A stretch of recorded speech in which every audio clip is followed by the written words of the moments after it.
नमस्कार दोस्तों, super math 4 classes में आप सभी का स्वागत है। आज हम रीजनिंग का प्रैक्टिस सेट 43 देखेंगे। इसमें रीजनिंग के इम्पोर्टेंट प्रश्नों को रखा गया है।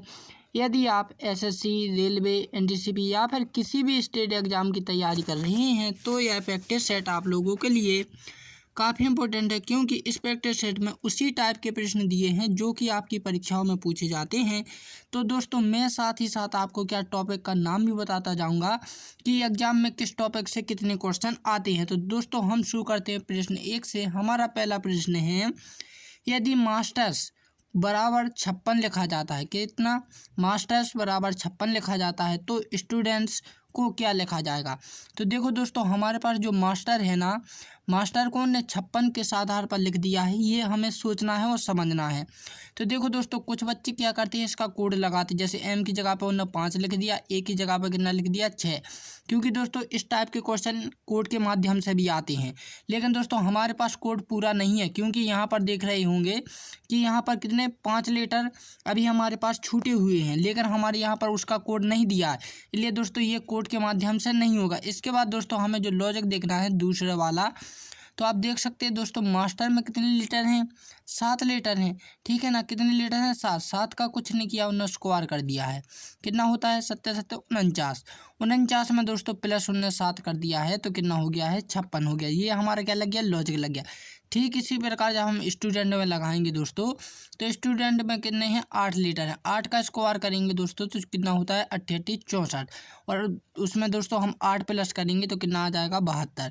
अब दोस्तों आपका जो होगा कि सर आपने इसमें 7 ऐड किए हैं, इसमें आपने 8 ऐड किए हैं, नहीं तो ये दोस्तों लॉजिक जो है अगल अगल हो जाएगा। तो देखो दोस्तों लॉजिक वही है, क्योंकि दोस्तों यहाँ पर जो 7 थे ना, वो हमारे क्या थे, लेटर थे, इसलिए हमने 7 ऐड किया। लेकिन हमारे पास यहाँ पर लेटर जो हैं वो कितने हैं, 8 है, इसलिए हमने यहाँ पर कितने ऐड किए हैं, 8 किए हैं। इसलिए दोस्तों ऑप्शन डी इसका राइट आंसर हो जाएगा। तो दोस्तों ये जो क्वेश्चन आता है सांकेतिक भाषा यानी कोडिंग डिकोडिंग टेस्ट के, ये टॉपिक है दोस्तों, उससे आपको एक ना एक क्वेश्चन आएगा। हो सकता है दूसरी टाइप से आए, लेकिन दोस्तों इससे एक ना एक प्रत्येक साल एक क्वेश्चन बनता है। नेक्स्ट क्वेश्चन है दोस्तों कि निम्नलिखित शब्दों के अक्षरों का संबंध ज्ञात कीजिए। जैसे कि दोस्तों रंग का संबंध किससे है, चित्रकला से। इसी प्रकार हमें बताना है कि मसाले का संबंध किससे होगा। तो दोस्तों सबसे पहले हमें किसका लॉजिक पता होना चाहिए, रंग और चित्रकला का। तो हमें इसमें संबंध देखना है दोस्तों कि जो रंग है, तो आप जानते हैं दोस्तों रंग है, यहाँ पर नाम नहीं दिया है, रंग दिया है। अब रंग वो कोई सा भी हो सकता है। रंग का प्रयोग करके दोस्तों हम क्या करते हैं, चित्र बनाते हैं, यानी चित्रकला करते हैं। इसी प्रकार दोस्तों जो मसाले हैं हमारे पास घर में भी हम उपयोग करते हैं, रसोई में करते हैं, ठीक है ना। तो रसोई है दोस्तों जो कि हमारा मसाला है, तो मसाला का प्रयोग करके हम क्या बनाते हैं। तो दोस्तों ऑप्शन है गरीब, जो कि गलत हो जाएगा। रोटी में नहीं डलता है। भोजन, तो भोजन इसका राइट आंसर हो जाएगा ऑप्शन सी, भोजन बनाते हैं मसाले के प्रयोग से। दोस्तों इसका आंसर क्या, स्वाद भी हो सकता था, लेकिन दोस्तों ज़रूरी नहीं है कि मसाले से ही स्वाद आए, क्योंकि दोस्तों हम किसी और भी वस्तु से या फिर चीज़ से या फिर फल फ्रूट से भी स्वाद ले सकते हैं, लेकिन दोस्तों मसाले के बिना हम भोजन नहीं बना सकते हैं, ठीक है ना। इसलिए ऑप्शन सी इसका राइट आंसर हो जाएगा। और दूसरी बात दोस्तों, भोजन में कोई सा भी पदार्थ आ सकता है, द्रव आ सकता है, चाहे वो सब्जी हो, रोटी हो, पनीर की हो, टमाटर की हो, या फिर किसी की भी हो, ठीक है ना। इसलिए ऑप्शन सी इसका राइट आंसर हो जाएगा। तो दोस्तों इसका जो टॉपिक है वो है सादृश्यता परीक्षण यानी एनालॉजी, ठीक है ना। इससे आपको 2 क्वेश्चन आएंगे दोस्तों, एक आपको आता है वर्ड में, दूसरा आता है किसमें, लेटर में, ठीक है ना। इसके अंदर भी 3-4 टॉपिक होते हैं, वर्ड, लेटर और नंबर और मिक्सड, ठीक है ना। तो आप जब पढ़ोगे तो अब आपकी समझ में आ जाएगा। नेक्स्ट जो क्वेश्चन है दोस्तों, नीचे दिए गए कथनों को सत्य मानिए और बताइए कि कौन सा निष्कर्ष कथनों का तार्किक रूप से अनुसरण करता है। तो दोस्तों हमारे पास क्वेश्चन में ही देकर रखा है कथन, सभी पंखे, यहाँ पर पंखे हैं दोस्तों, यहाँ पर गलत टाइप है, ठीक, पंख नहीं है, पंखे हैं, ठीक है ना, जो फैन होते हैं। सभी पंखे बल्ब हैं, कुछ बल्ब लाल हैं, निष्कर्ष में किया दिया, ये हमें सिद्ध कर कर बताना है, ठीक है ना। क्वेश्चन ने ही सिद्ध किया है कि सभी बल्ब लाल हैं, सेकंड में है कुछ बल्ब लाल हैं। तो देखो दोस्तों सबसे पहले हमें कथन का क्या बनाना होगा, डायग्राम बनाएंगे, ठीक है ना। इसका हम डायग्राम बनाएंगे और इसे हम क्या करेंगे, प्रूव करेंगे कि क्या इसमें सही लिखा है या फिर गलत लिखा है। तो दोस्तों हमारे फर्स्ट स्थिति क्या बोले, सभी पंखे क्या हैं, बल्ब हैं। तो दोस्तों ये जो है ये किसका है, फैन का, ठीक है ना, ये किसका है, फैन का। तो उसने क्या बोला है दोस्तों कि सभी पंखे कौन है, बल्ब हैं। तो दोस्तों ये रेड वाला है ना दोस्तों, ये पंखे का है रेड वाला, और जो ब्लू है दोस्तों ये किसका है, बल्ब का है, ठीक है ना। हम यहाँ पर भी डाल देते हैं बल्ब, ठीक है ना। तो यही तो बोल रहा है ना कि जो सभी पंखे हैं दोस्तों वो क्या हैं, बल्ब हैं, ठीक है ना। तो ये डायग्राम बन गया। अब सेकंड क्या बोला है, कुछ बल्ब लाल हैं। तो दोस्तों यहाँ पर देख सकते हैं कि कुछ बल्ब लाल बोल रहा है, वो क्या बोल रहा है, कुछ बल्ब लाल हैं। तो दोस्तों यहाँ पर देखो, तो बल्ब तो हमारा क्या है, नीला घेरा ही है ना। तो ये क्या होगा कि कुछ बल्ब लाल हैं, यानी कि कुछ बल्ब कैसे होंगे, लाल होंगे। कैसे होंगे, लाल होंगे, ठीक है ना। कैसे होंगे, लाल होंगे, ठीक। तो आप समझ गए ना, ये हमारा क्या डायग्राम बन गया। अब हमें से स्थिति बताना है निष्कर्ष में। तो इसमें ये बोल रहा है कि सभी बल्ब काले हैं, सॉरी लाल हैं।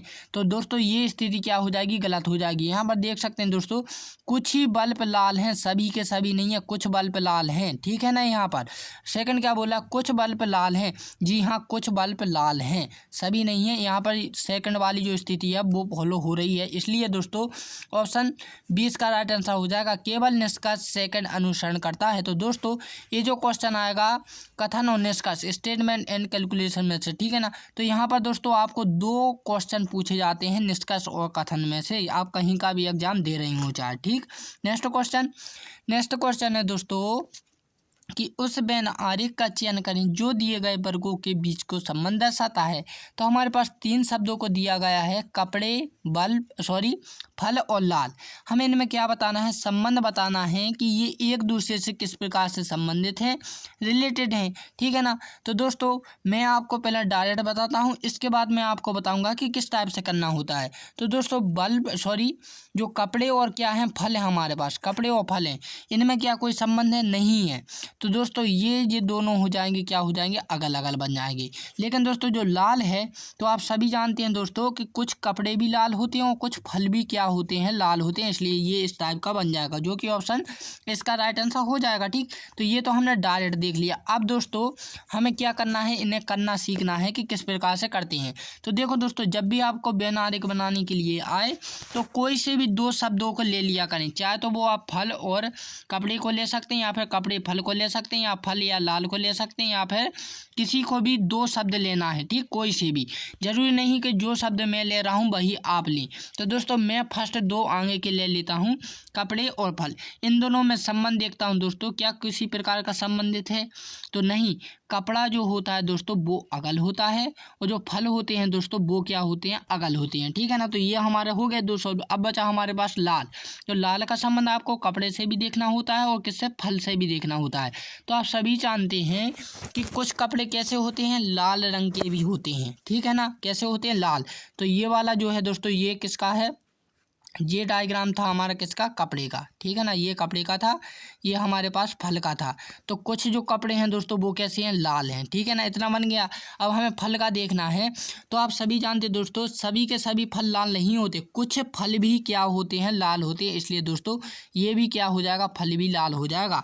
तो देखो ऑप्शन ए इसका राइट आंसर निकल आएगा, ठीक है ना। इस टाइप के क्वेश्चन इस लॉजिक से करते हैं। तो दोस्तों ये जो क्वेश्चन आएगा वेन आरेख, वेन डायग्राम, इससे दोस्तों आपको 35 साल पूछा जाता है। ये मात्र ऐसा टॉपिक है दोस्तों जो कभी भी चेंज नहीं होता है, ठीक है ना। हर एक एग्जाम में इसका एक क्वेश्चन ना क्वेश्चन आता ही रहता है। नेक्स्ट क्वेश्चन, तो नेक्स्ट क्वेश्चन है दोस्तों कि आपके बहन की मम्मी की, भाई की, पत्नी की, बेटी की दादी आपकी कौन लगेगी। ध्यान से देखना दोस्तों, क्योंकि इसमें ध्यान लगाना है और अपने परिवार को स्वयं और आपको स्वयं मानकर चलना है, ठीक है ना। जैसे कि ये कौन है, आप हैं, स्वयं आप हैं, ठीक। तो ये तो बोल रहा है आप, आपकी बहन, ये तो हमें क्वेश्चन में ही पता चल रहा है कि ये हमारी बहन है। तो अब बहन की मम्मी हमारी भी मम्मी हुई। अब मम्मी का भाई कौन होगा दोस्तों, हमारे मामा जी होंगे। और मामा जी की दोस्तों पत्नी कौन होगी, मामी होगी। और मामी की बेटी दोस्तों हमारी बहन होगी। और बहन की दोस्तों दादी कौन होगी, हमारी नानी होगी। कौन होगी, नानी। कौन होगी, नानी। तो ऑप्शन ए इसका राइट आंसर हो जाएगा। तो दोस्तों ये जो क्वेश्चन है रक्त संबंध यानी ब्लड रिलेशन से क्वेश्चन आता है। इससे दोस्तों इस टाइप से नहीं आएगा आपसे वो FTA नाम से कोई आएगा। तो कई टाइप के क्वेश्चन होते हैं ब्लड रिलेशन में, इसमें टॉपिक कई टाइप के होते हैं क्वेश्चन में ही, ठीक है ना। तो जब पढ़े होंगे तो आपने देखे होंगे कि कितने टाइप के आते हैं ब्लड रिलेशन से। नेक्स्ट क्वेश्चन, नेक्स्ट जो क्वेश्चन रहेगा दोस्तों कि एक दिन में घड़ी की सुइयां 0 डिग्री का कोण कुल कितनी बार बनाती हैं। अब दोस्तों 0 डिग्री का मतलब क्या होता है आपको पता होना चाहिए। 0 डिग्री, ठीक है ना। पहले हम डायग्राम बनाते हैं घड़ी का। ये क्या है, घड़ी है, ठीक है ना। ये मिनट वाला कांटा है, ठीक। उसी के ऊपर दोस्तों ये क्या है, घंटे वाला कांटा है, ठीक है ना। उसी के ऊपर दोस्तों हमने यहाँ पर बना लेते हैं किसका, सेकंड वाला कांटा। ये बना लिया पिंक कलर से, ठीक है ना, सॉरी येलो कलर से, ठीक। ये तीनों कांटे क्या हैं दोस्तों, एक दूसरे के ऊपर हैं। तो ये क्या कहलाता है, 0 डिग्री, 0 डिग्री का कोण, ठीक है ना। ये क्या कहलाता है, 0 डिग्री का कोण। तो यही बोल रहा है दोस्तों कि एक दिन में घड़ी की सुइयां 0 डिग्री का कोण कुल कितनी बार बनाती हैं, यानी दोस्तों 24 घंटे में। 24 घंटे में जो घड़ी की जो सुइयां हैं दोस्तों एक दूसरे के ऊपर, तीनों की तीन कब होती हैं, एक दूसरे के ऊपर, ये हमें बताना है कुल कितनी बार होती हैं।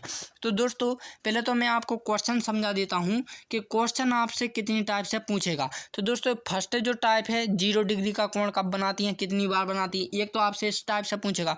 दूसरी आपको 0 डिग्री ना देकर दोस्तों यहाँ पर डायरेक्ट पूछेगा अति व्यापन। क्या पूछेगा, अति व्यापन, ठीक है ना, व्यापन ना भी है पीछे, ठीक।